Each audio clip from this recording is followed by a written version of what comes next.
Absolutely. And some places aren't coming out of COVID yet, specifically in China. And we've got our air cargo editor, Eric Kulish, here to talk a little bit about that. Eric, let's start off with what's going on in Shanghai before we enter this kind of Canadian air cargo frenzy for our second topic of the day. Yeah, I'm sure you guys have been talking, and a lot of the attention has been on the COVID outbreaks in China, especially Shanghai, and the impact on the seaports there, the difficulty of, I think the ports are technically open, but the difficulty of getting the freight to the ports with these massive lockdowns in which half the city, they're doing a two-stage approach, half the city's locked down, and then the western half will lock down for 5 days coming up. So, factories and warehouses are closed or operating with skeleton staff. Same thing, and truck, it's very hard for truckers to operate or get from one part of the city to the other. And so same impacts you're seeing that at the airports. Shanghai Pudong Airport is the big cargo airport in that area. And, things are operating at a crawl right now. We've had lots of passenger airlines and all cargo carriers cancel flights because there's not much cargo there. And so, 3PLs are kind of scrambling to find alternatives. Some of them are, shipping to Zhengzhou, trying to reroute cargo to Zhengzhou International Airport, Beijing, Qingdao, and some other cities in that eastern part of China to get around this current condition.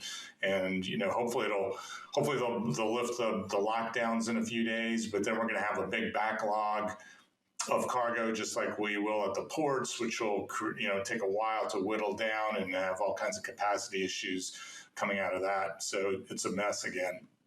So, Eric, a question I have is how much of that freight, the cargo that's going to be coming out of those airports, is actually produced and manufactured right in that immediate area that is being going through the lockdowns? Because when I first saw this, it seemed to me of less than the port isn't really shut down and the airport isn't really shut down. It's just a lack. You can't manufacture anything, and you sure as heck can't get it there because of the lockdowns. Is that more the situation? And does this kind of put a damper or lessen the effect of trying to utilize a different port or a different method? I think, I don't have a full view of where all the factory production is coming from. I think a fair amount of it is within Shanghai proper. So, there's that issue. But even if it's in the suburbs, you still got to cut through or get into the province that's, currently on lockdown. And Pudong is the province or the section of the city where most of the air freight warehouses are, so you can't get in there.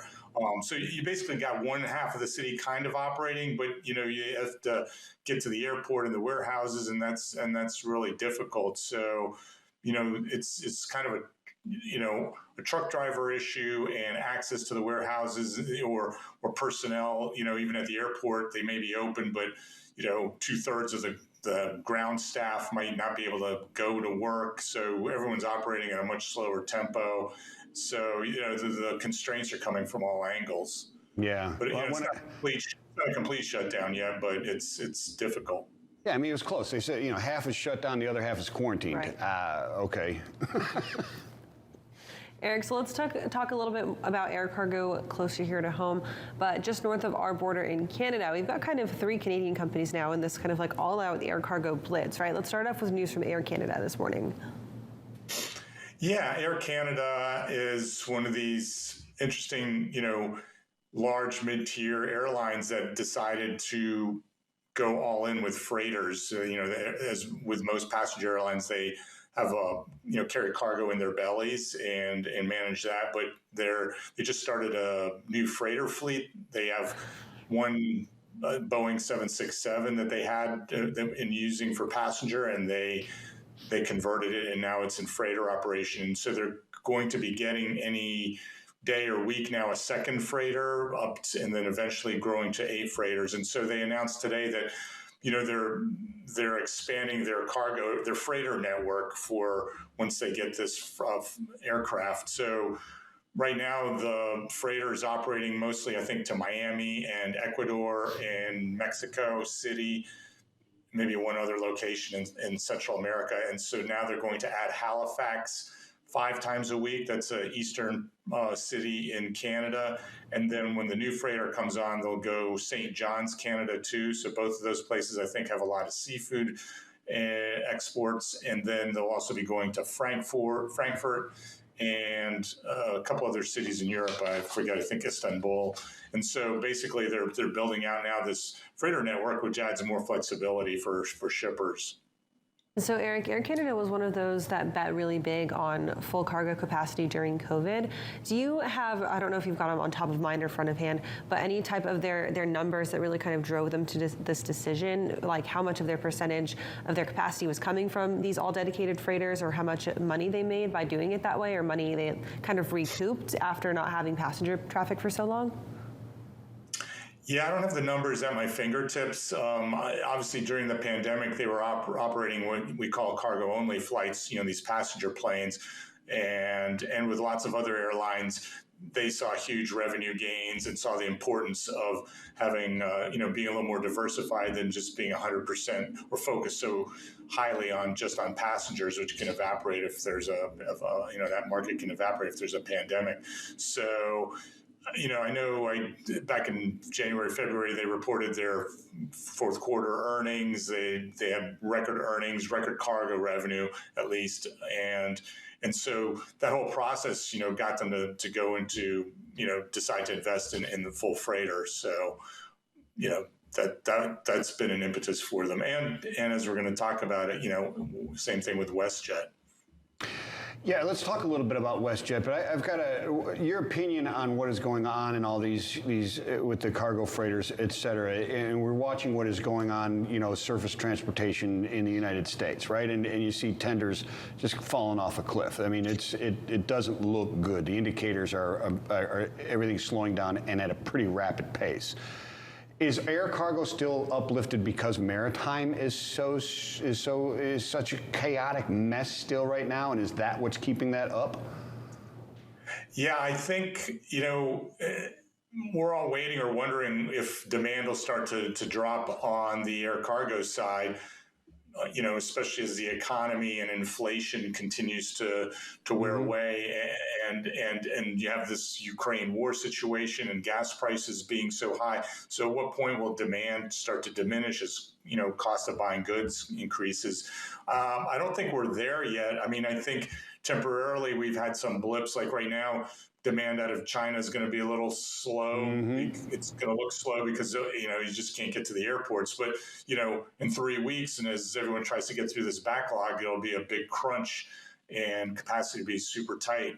And so, and then the ocean is still so congested and backlogged that lots of people or lots of shippers are trying to get into air. So at least for the foreseeable future, first half of the year, you should see pretty strong air freight, and then we're into the peak season. So I don't know. I don't have a full my pulse fully on that. I guess you could see some dipping in air cargo coming up in the summer, given all these other conditions, but not sure yet. Another interesting piece to watch as well, those ripple effects coming out of the slowdown overall. Right. But Eric, let's talk quickly about WestJet and what they're planning to do. They're expanding their contract with Cargojet, correct? Well, WestJet, 2 different airlines. WestJet is a purely passenger airline, kind of the number 2 airline in Canada after Air Canada. And they kind of went the same route. They decided, hey, freight's been so good for us during the pandemic, we're going to start a freighter division. They're using smaller aircraft and not their own. They went and leased some aircraft, converted freighters, Boeing 737-800. So more for domestic Canada, exclusively domestic Canada at this point. Kind of express shipments. Potentially, they're still looking for customers, but they just are getting their first aircraft any day now out of the conversion shop. A second one will come in a few weeks after that, and so they'll start service gradually with a couple of these small freighters, and eventually try to expand into some international, like Caribbean routes. And then Cargojet is the all cargo carrier in Canada. They are a freighter operator. They operate for Amazon and DHL and some other, and then do other ad hoc charters themselves. And they just expanded their partnership with DHL for 5 years. They're going to fly. They're going to add 5 more. I think they fly a dozen freighters for them. Boeing 767s. They're going to add 5 more freighters, and also they're going to be the launch. DHL is going to be the launch customer for the new Boeing 777s that Cargojet is planning to get on a converted basis from a new company later this year or next year. Yeah, seems like, well, I don't know. I mean, it seems like coming soon to air cargo is the fight to keep cargo on all this. And one thing, Mike, I'll just go ahead. Mike, I'll just chime in one thing on the air cargo. One thing that could keep that going more so than truck or these other modes, if you're talking about slowing down, it's just that e-commerce is strong, and so that's kind of giving some uplift to, and that could stay stronger than your average general heavyweight cargo. That's a solid point. E-commerce and the drive to have it as soon as I order it are big pressures on that. That's absolutely excellent point. All right, Eric, thank you for joining us today. We'll catch up with you again next week, I'm sure, and then have a great week. You too. Thanks so much. Thanks, Eric. All right, we're going to toss it over to meteorologist Nick Austin right